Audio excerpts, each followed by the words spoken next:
저희가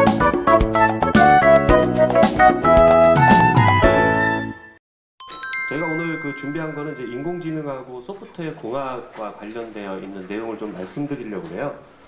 이제 시작하기 전에 동영상을 하나 좀 먼저 보여드릴게요.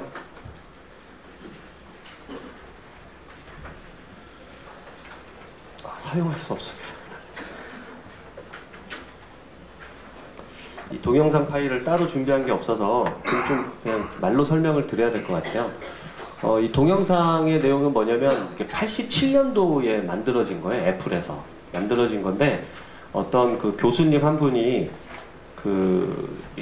조그만한 A4 사이즈의 종이를 하나 들고서 이제 본인 사무실로 들어와요. 들어오면서 본인 책상 위에다가 패드 같은 얇은 종이를 이렇게 내려놓고 뭐 이렇게 좀 터치를 하기 시작하면 거기에서 화면이 나오고 사람 얼굴이 나오고 기사들이 이 말로 검색을 해달라 그러면 기사가 이렇게 뜨게 되고, 그리고 그 기사를 요약을 해서 이렇게 전달을 해주는 그런 거거든요. 근데 이게 다시 한번 말씀드리지만 애플에서 87년도에 만든 동영상이에요. 나중에 한번 찾아보시면 좀 깜짝 놀랄 만한. 그러니까 이때 당시만 해도 87년도이기 때문에 패널이라고 해봐야 저희가 이제 이게 점으로 찍는 소프트웨어 공학 계산기 그런 정도가 나와 있었던 시대고요. 이 터치는 뭐 당연히 말도 안 되는 일이었고, 아까 말씀드린 대로 사람 하나가 이렇게 화면이 나타나서 얘기를 서로 듣고 뭘 기사를 검색해주고 한다라는 게 이제 CD 같은 거예요. 그리고 이제 나온 기사를 요약해서 이렇게 전달해주는 뭐 이런 건데, 87년도에 애플은 이런 것들은 이제 꿈을 꿔왔던 거죠. 그리고 현재 그런 것들이 끊임없는 개발과 혁신, 그리고 뭐 융합 뭐 이런 걸 통해서 지금 뭐 여러분들 갖고 계시는 아이폰이나 아니면 아이패드 뭐 이런 것들을 많이 지금 쓰고 계시죠. 특히 이제 CD 같은 경우도 그게 이제 이 하부단에는 이제 온톨로지라고 하는 것으로 되어 있는데, 이런 것들을 끊임없이 만들어내기 위해서 애플은 노력을 해왔고, 지금은 이제 우리가 어느 정도 일상생활에서 쓰고 있어요. 심지어는 아이폰 한 4S 정도 되는 때면은 뭐냐면, 이게 69년도인가요? 달나라로 이렇게 우리가 로켓을 쏴서 보낼 때 나사에 가지고 있던 전산 장비를 다 합쳐도 4S 정도 수준이에요. 그러니까 그때 당시 4S 정도 되는 걸 가지고 로켓을 달나라로 보냈는데, 우리는 그걸 가지고서 게임이나 이런 걸 하고 있는 거죠. 어쨌든 꿈이 만들어낸 혁신이라고 붙여봤는데, 이때 당시 벌써 30년 전이죠. 이때 이제 애플은 그런 거를 꿈꿔왔다는 거고, 그게 지금 현실화되고 있습니다. 지금 오늘 제가 말씀드린 것도 이 AI라고 하는 지능 정보인데요. 지금 이제 보통 4차 산업혁명이라고 하는 말들을 많이 합니다. 모든 것이 연결되고 보다 지능적으로 사회로 진화하고 있다. 그래서 뭐 제4차 산업혁명이다. 이렇게 지금 얘기를 하고 있어요. 뭐 다 아시다시피 1차 산업혁명은 뭐 18세기에 이제 증기관이 발명되면서 어떤 기계화의 어떤 혁명이 일어났었잖아요. 뭐 2차 산업혁명도 뭐 전기 에너지 기반의 이제 대량 어떤 생산 혁명이 일어나게 되고요. 이제 3차 산업이라고 한다면 20세기 후반인데 벌써 21세기 초반에 다시 4차 산업이라고 하는 산업혁명이 일어나고 있어요. 이런 것들은 뭐냐면 지능하고 정보, 특히 지능이라고 하는 건 이제 뭐 제가 서두에 설명드릴 때 AI 소프트웨어 기반이라고 한다면, 이제 정보는 빅데이터예요.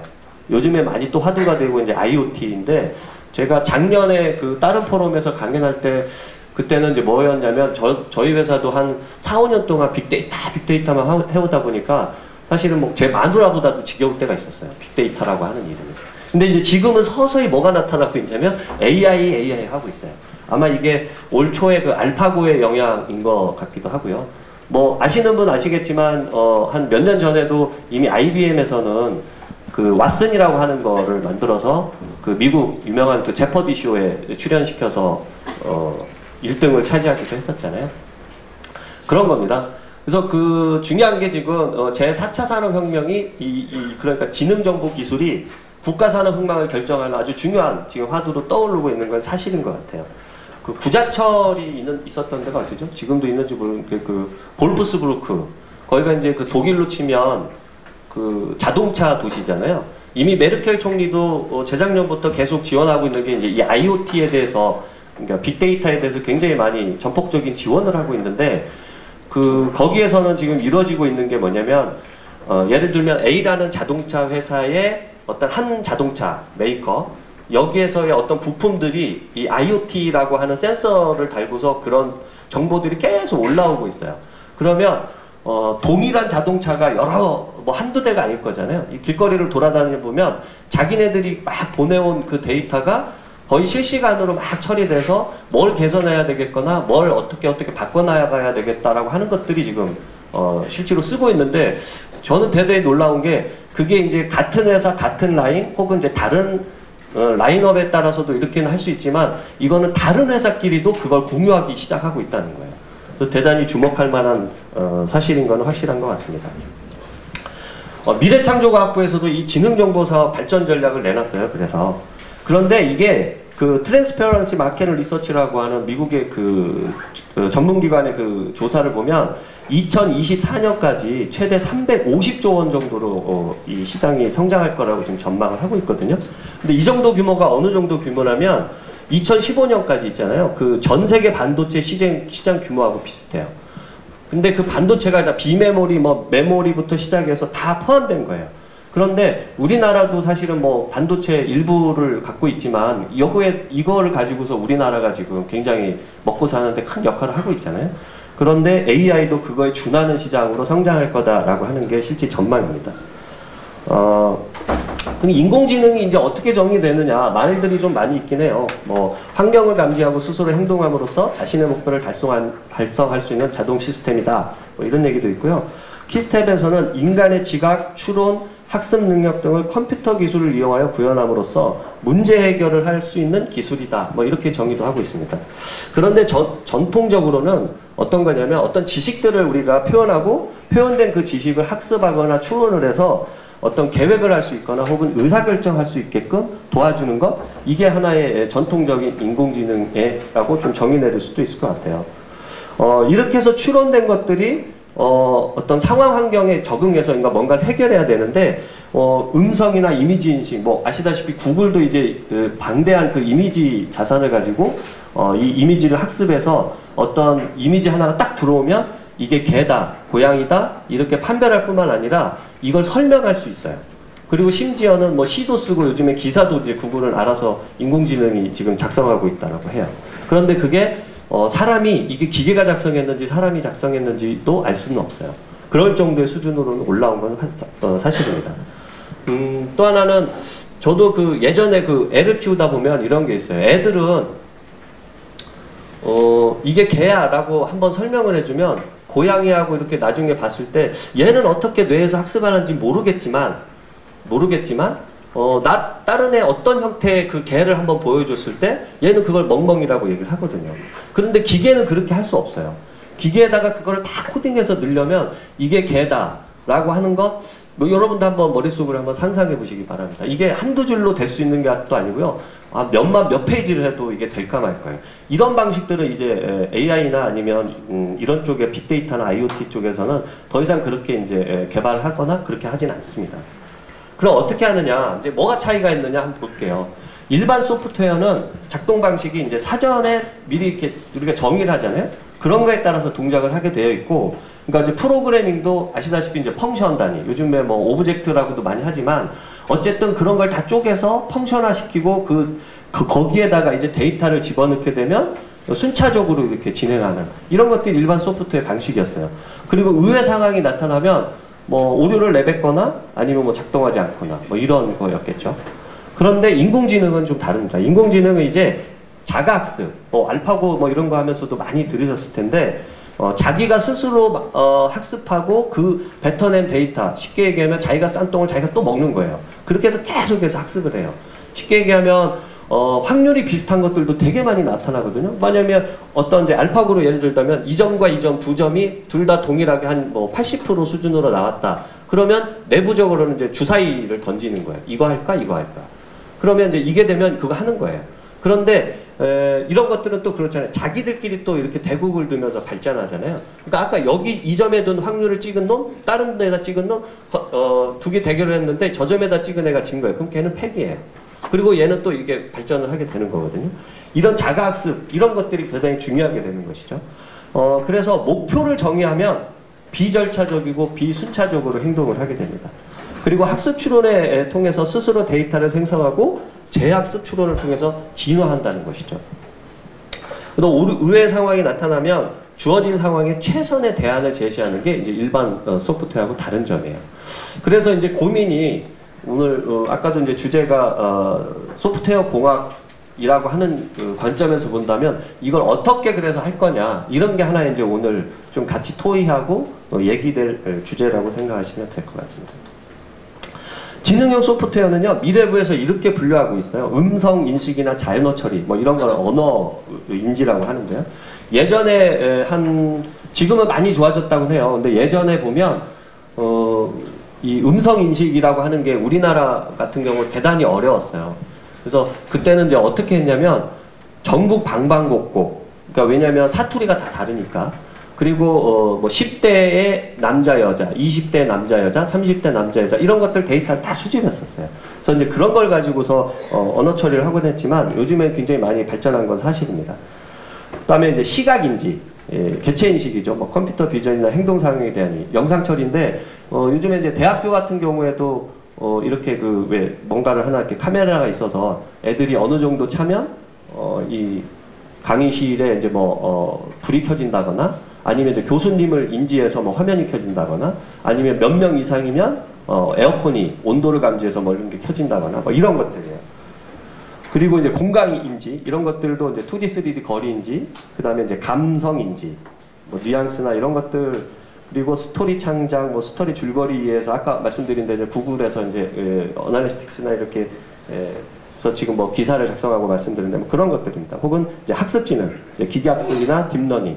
그러니까 저희 솔트룩스는 이제 언어인지나 감성인지, 특히 이 부분하고요, 공간인지나 학습지능의 소부분 이런 부분들을 지금 저희가 끊임없이 지금 연구 개발하고 있는 상황입니다. 그래서 그 솔트룩스는 사명이에요. 저희 회사 사명인데 세상 모든 사람들이 자유롭게 지식 소통할 수 있게끔 사람과 사람, 사람과 기계, 기계와 기계 이런 것들을 사명으로 크게 이제 시멘틱 분석, 비정형 마이닝이죠. 그리고 빅데이터 심층 분석, 인공지능 서비스 플랫폼 이런 것들을 크게 세 가지 사업 분류로 해서 지금 저희는 좀 달려가고 있고요. 저희가 갖고 있는 이제 그 인공지능 기술이라고 한다면 이제 자연 언어 처리 가장 기본일 것 같아요. 그 언어 처리를 할 수 있어야 되겠죠. 그 다음에 이제 의미 기반 정보 검색 기본인 거고요. 검색도. 그 다음에 이제 크롤러 어떤 자원을 수집을 해야 되는 것들. 그리고 수집된 그 비정형 데이터를 분석하고 할 수 있는 텍스트 마이닝 기술, 그 다음에 뭐 기계학습할 수 있는 딥러닝 기술, 이런 것들을 온톨로지나 아니면 지식 추론을 할 수 있게끔 만들어지는 것들, 대규모 병력 처리, 혹은 이제 CP와 같이 복잡한 것들을 처리할 수 있는 인메모리 분석에 기반해서요. 이런 것들, 상황인지 시각화할 수 있는 것들, 이런 것들의 기술을 지금 계속 가지고 있고요. 이런 기술은 나이파에서 제공하는 거죠. SP 인증이랄지 아니면 ISO 9001 아니면 이제 GS 인증 같은 걸 통해서 계속해서 기술이나 품질을 높이기 위해서 노력을 하고 있습니다. 그리고 이 빅데이터와 인공지능 관련해서는요, 국내 유일의 그 스마트 데이터 제품 라인업을 가지고 있어요. 이 부분은 깊게 설명은 안 드리겠습니다. 비정형 검색이나 마이닝을 하고 있는 인투랄지 아니면 분석 클라우드 서비스인 O2, 수집할 수 있는 동적 그 페이지까지도 수집 가능한 토네이도, 그리고 실시간으로 이렇게 빅데이터를 분석할 수 있는 D2, 그 다음에 저장소를 갖고 있는 스톰, 그 다음에 이런 것들을 다 시각화할 수 있는 레인보우, 이런 것들을 갖고 있고요. 사실은 제품보다는 저희가 갖고 있는 가장 요즘에는 이제 가장 큰 힘이 되는 거는 하루에도 한 400만 건 정도를 끊임없이 저희가 그 IDC 센터를 운영하면서 데이터를 수집하고 있어요. 현재 한 20억 건 이상 저희가 지식 베이스를 지금 가지고 있습니다. 이런 것들을 기반으로 끊임없이 그 딥러닝을 한다거나 이 인공지능 쪽에 활용하려고 지금 노력을 하고 있어요. 저희가 갖고 있는 비고 플랫폼이고요. 여러 가지 오픈소스하고도 결합을 해서 여러 군데 이제 그 납품을 한 방법이 있어요. 특히 특히 이제 그 지식 시스템 구축 방법론에는 이제 그 킴이라고 하는 날리지 시스템 인티그레이션 메소돌로지라고 하는 방법론을 사용하고 있어요. 일반적으로 준비부터 이제 운영 지원까지 보통 있다면 가장 중요한 게 이제 뭐 분석 설계는 기본적으로 하겠고요. 이쪽에서 그 데이터를 수집하고 인공지능 솔루션이나 뭔가를 이렇게 적용할 때는 SMB5나 아니면 KDM 같은 방법론을 안에서 쓰고 있는데 뭐 이런 것들이 좀 계속해서 분석부터 테스트까지 돌고 돈다라고 하는 거 정도로 이해하시면 될 것 같아요. 요게 좀 더 중요한 얘기일 것 같습니다. 실질적으로 빅데이터 분석 방법론에서는 가장 핵심일 것 같아요. 기본적으로 이제 휴먼 센트릭한 방법론이 있어요. 분석 지식 큐레이션, 그러니까 사람이 하는 겁니다. 인간이 분석 지식 큐레이션을 한다거나 목표 가설 설정을 하고 모델링을 하는 것, 그리고 그런 것들을 발견과 평가 검증을 하는 것, 이런 것들이 이제 전통적으로 사람이 하는 거예요. 아까 말씀드린 대로 그 시리도 온톨로지 기반이라고 말씀드렸잖아요. 그거 대표적인 게 아마 이 휴먼 센트릭한 거에 속할 것 같아요. 두 번째는 그 울프람 알파라고 하는 것. 그게 한 4년 동안에 평균적으로 한 200명 정도가 자원이 투자돼서 개발된 거라고 하고요. 많을 때는 뭐 한 400명까지도 갔다고 하는데, 이런 것들이 좀 인간 중심적으로 개발할 수 있는 하나의 방법론이라고 한다면, 두 번째는 기계가 하는 거예요. 약간 그러니까 머신 센트릭한 방법인데, 데이터를 수집하고 변환하고 저장을 하고, 혹은 비정형의 기본이죠. 분석하는 것들, 그리고 이제 심층 분석, 딥러닝 하거나 이런 것들을 이제 지능화하는 거예요. 이런 것들이 기본적으로 전통적으로 해왔던 거라면, 지금은 이런 것들이 좀 이렇게 이중나선으로 동일하게 같이 합작을 해요. 어떤 도구가 있다면 그것도 이제 사람하고 같이, 그 다음에 기계가 할 영역은 기계가 하는 거, 이런 거를 통해서 이제 데이터가 좀 더 진흥화되고 이제 생명주기를 관리할 수 있는 이런 것들이 이제 중요한 방법론이 되지 않을까 생각을 합니다. 이런 것들은 좀 더 이제 뭐 발전을 하겠죠. 기본적으로 이제 수집 구축부터 평가 피드백까지 있는데요. 예를 들면 뭐 논문 보고서나 이런 것들을 수집하고, 텍스트나 이미지를 랩핑하고, 가비지를 제거하고, 자동 분류하고요. 뭐 이런 변환 저장하는 부분. 그 다음에 이제 연계 검색이에요. 다양한 분석 대상을 내외부에서 공통 데이터 연계해서 통합한다거나, 아니면 분석 대상 데이터의 검색과 선정을 한다거나, 이건 뭐 정형이나 비정형 뭐 다 동일하겠죠. 그리고 이런 건 이제 통계 분석이나 연관 분석, 식계열 분석, 네트워크 분석, 여러 가지 이제 분석 모델들이 접목되게 되고요. 거기에서 이제 조기 감지한다거나, 어떤 패턴 발견과 뭔가를 이해한다거나, 의외성을 발견하거나, 뭐 뭔가를 해석한다거나, 물론 해석하는 건 뭐 사람이 해야 되겠죠.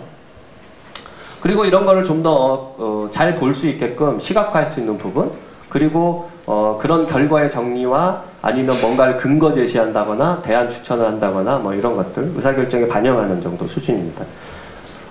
그리고 마지막으로 분석 프로젝트의 이제 의사결정 효과나 영향력을 평가를 해야 되겠죠. 그래서 고객 및 외부 전문가들이 모여서 피드백이나 분석 개선안을 도출하는 것, 이런 것들이 하나의 큰 흐름일 거라고 보여집니다. 그래서 중요한 게 아까 말씀드린 대로 이제 수집부터 평가 피드백까지, 그러면 기계가 하는 영역도 있지만 사람도 하는 영역, 그런데 그것들을 아까 말씀드린 대로 그 듀얼 스파이럴처럼 이렇게 좀 같이, 어떤 거는 어떤 도구를 이용해서 사람은 뭘 할 거냐라고 하는 것들이에요. 예를 들면 수집은 기계가 한다 그러면 어떤 웹크롤러나 이런 게 도구가 될 거고요. 사람은 그런 수집 데이터의 소스를 검색한다거나 뭐 이런 것들이, 제가 이제 뒤에도 그 프로젝트에 간단하게 소개를 드릴 텐데 대단히 중요했던 부분인 것 같아요. 처음에 이제 어떤 데이터를 수집하고 뭘 갖고서 분석할 거냐, 가장 중요한 부분이 아닌가 싶습니다. 이런 것들이 이제 보시는 것처럼 발견하고 뭐 시각화, 평가, 피드백까지 이렇게 사람의 영역, 도구, 그리고 이런 것들이 서로 잘 조화돼서 진행되는 게 대단히 중요하다라고 생각이 듭니다. 근데 이런 기술들이 뭐 예를 들면 현대자동차나 저희가 뭐 했던 거, 뭐 삼성중공업이나 이런 것들에 다 기술들이 부분 들어가 있고요. 뭐 KT나 하나그룹 같은 경우는 이제 VOC, 고객들이 이제 그 불만을 성토대하는 그런 시스템의 그런 정형, 반정형, 비정형 데이터를 분석해서 고객 목소리를 분석해서 뭔가를 평가를 한다거나요. 아니면 삼성전자 기술 센싱이랄지, 아니면 특허청의 이제 특허 데이터의 그 데이터를 분석해서 제공을 해주는 거죠. 특히 이제 나머지는 거기 내부 시스템이지만, 특허청 같은 경우는 지금 아마 IP비즈라고 해서 검색하면 오픈되어 있는 사이트니까 한번 보셔도 될 것 같아요. 그리고 이제 안보 보안 쪽도 제공받아서 저희가 뭐 예를 노동신문에서 수집된 걸 제공받아서 그런 것들을 분석해서 했던 사례들도 있고요. 그다음에 이제 공통 분석 플랫폼이라고 그래서 니아 빅데이터 분석 활용 센터나 뭐 행안부의 정부 통합전선 분석센터 뭐 이런 데 지금 저희가 들어간 사례가 있습니다. 특히 이제 이것도 오픈되어 있는데요. 한국언론진흥재단인데 빅카인즈라고 하는 거예요. 여기는 지난 한 20년간의 뉴스 데이터를 수집해서 그 수집된 기사로부터 필터링을 분류하고요. 데이터를 저장하고 그 다음에 분석해서 실시간으로 뉴스 정보를 제공하고요. 혹은 뉴스 콘텐츠를 분석한 거를 자산화시키거나 아니면 이제 직관적인 뉴스나 심층 분석한 UI, UX 뭐 이런 것들을 제공했던 그런 겁니다. 이거는 오픈되어 있으니까 이제 보실 수 있고요. 이 부분은 좀 넘어가도록 하겠습니다.